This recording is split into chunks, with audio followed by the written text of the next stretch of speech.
मध्य प्रदेश के कांग्रेस नेता फूल सिंह बरैया ने कहा कि 2023 में बीजेपी की 50 से ज्यादा सीट नहीं जीत सकती। अगर ऐसा हुआ तो वो अपना मुंह राजभवन के बाहर काला कर लेंगे। साथ ही उन्होंने कहा कि दतिया में गृह मंत्री नरोत्तम मिश्रा ने लोकतंत्र पर लात मारी है। पोलिंग बूथ पर उन पुलिस कर्मियों की ड्यूटी लगाई गई है जो 40 से 50 फर्जी वोट डलवा सके। गृह मंत्री ने पुलिस कर्मियों से पाप करवाया है। 2023 में सरकार बनने पर वो पुलिस वालों से चुन चुन कर बदला लेंगे।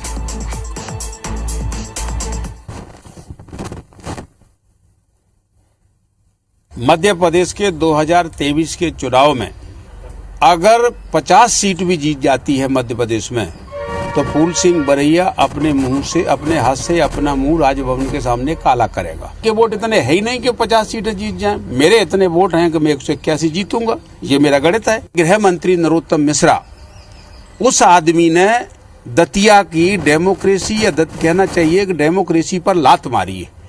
23 में कांग्रेस की बहुमत की सरकार बनेगी और वो बनते ही सरकार में किसी को बख्शूंगा नहीं। जिन लोगों ने लोकतंत्र पर लात मारी है उनको उसकी सजा दिलवाऊंगा, ये मेरा प्रतिज्ञा है।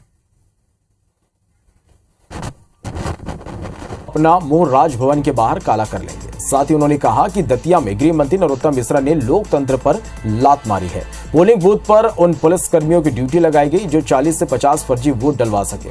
गृह मंत्री ने पुलिस कर्मियों से पाप करवाया है। 2023 में सरकार बनने पर वो पुलिस वालों से चुन चुन कर बदला ले।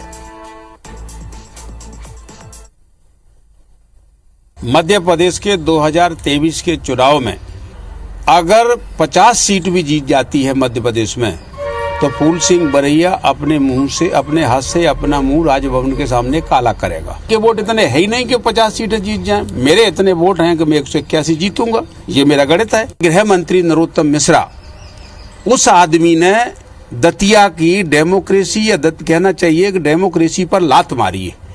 23 में कांग्रेस की बहुमत की सरकार बनेगी और वो बनते ही सरकार में किसी को बख्शूंगा नहीं। जिन लोगों ने लोकतंत्र पर लात मारी है उनको उसकी सजा दिलवाऊंगा, ये मेरा प्रतिज्ञा है।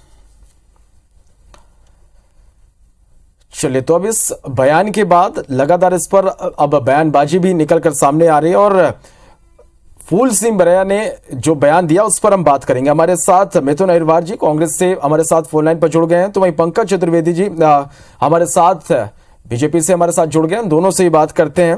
मिथुन जी, किस तरह से देखते हैं इस पूरे बयान को आप?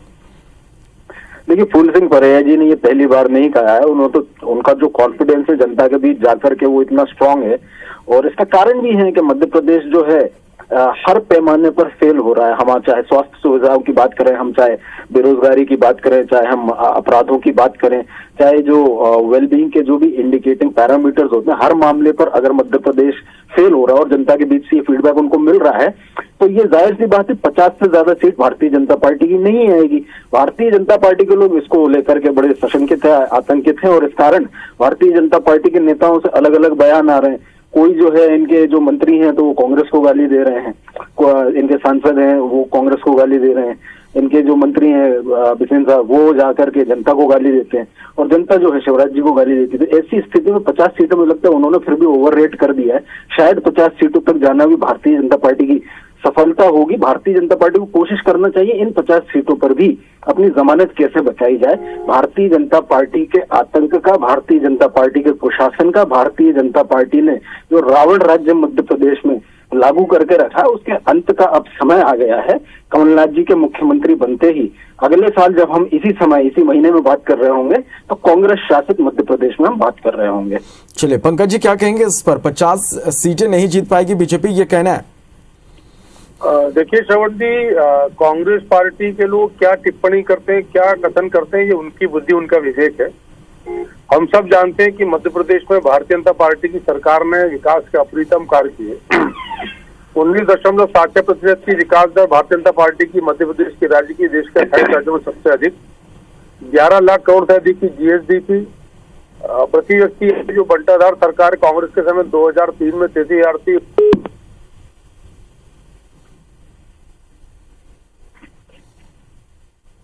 हेलो जी जी, अपनी बात पूरी कीजिएगा।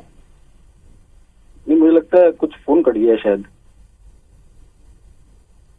चलिए कोशिश एक बार फिर से करेंगे आपसे संपर्क करने की। और हमारे साथ मिथुन जी लगातार, मिथुन अहिरवार जी हमारे साथ बने हुए हैं। मिथुन जी, जिस तरह से गृह मंत्री नरोत्तम मिश्रा का भी बयान आया और उन्होंने ये साफ तौर पर कहा कि कोई कंपटीशन ही नहीं है इस बार के विधानसभा चुनाव में, बीजेपी की एक तरफा जीत होगी।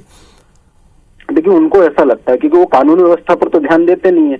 उनका ध्यान रहता है सनी लियोनी, श्वेता तिवारी, शबाना आजमी, इन सब विषयों को लेकर के। कभी आदि पुरुष की बात करेंगे, कभी राम सेतु की बात करेंगे। कल शायद प्रधानमंत्री जी की भी इस पर ऐसी कोई टिप्पणी आई है, ऐसा बताया गया है। तो जब वो कानूनी व्यवस्था की समीक्षा करेंगे, अपने विभाग को देख लेंगे, तो उनकी आंखें खुल जाएंगी। वो पता चल जाएगा कि मध्य प्रदेश की सरकार कैसा नारकीय जीवन जी रही है।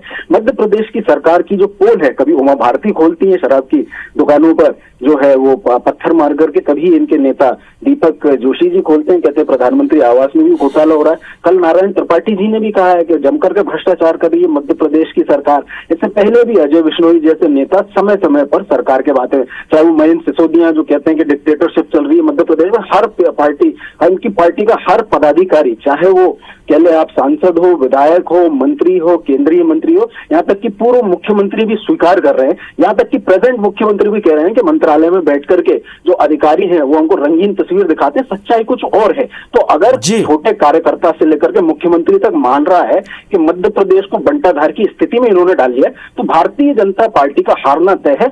50 सीटें आ गई तो बहुत बड़ी बात होगी। फूल सिंह बरैया जी हमें अपनी बात पर कायम रहते हैं। पंकज जी भी हमारे साथ बने हुए हैं। पंकज जी, आपकी बात भी अधूरी रह गई थी। मैं वो आज ही फोन डिस्कनेक्ट हो गया था। मैं आग्रह कर रहा था कि अभी भांडेर का उपचुनाव था 28 सीटों का, तो यही श्रीमान जो कह रहे हैं कि मैं अपने हाथ से अपना मुंह काला करूंगा, ये उपचुनाव में जीत का दावा कर रहे थे। और किस प्रकार की विद्वेषपूर्ण टिप्पणियां इनकी समाज के अलग अलग वर्गों के प्रति होती है, सबके सामने है। तो जनता जनार्दन है मध्य प्रदेश में, और उसमें ऐसे तत्वों को जो अहंकार की भाषा बोलते हैं, जो अभिमान को स्वाभिमान मानते हैं, जिनके आगे राजनीतिक मूल्य, मर्यादाएं, शासकीय मर्यादाएं कोई महत्व रखती है, उन सब लोगों को मध्य प्रदेश की जनता ने हमेशा सबक सिखाया है।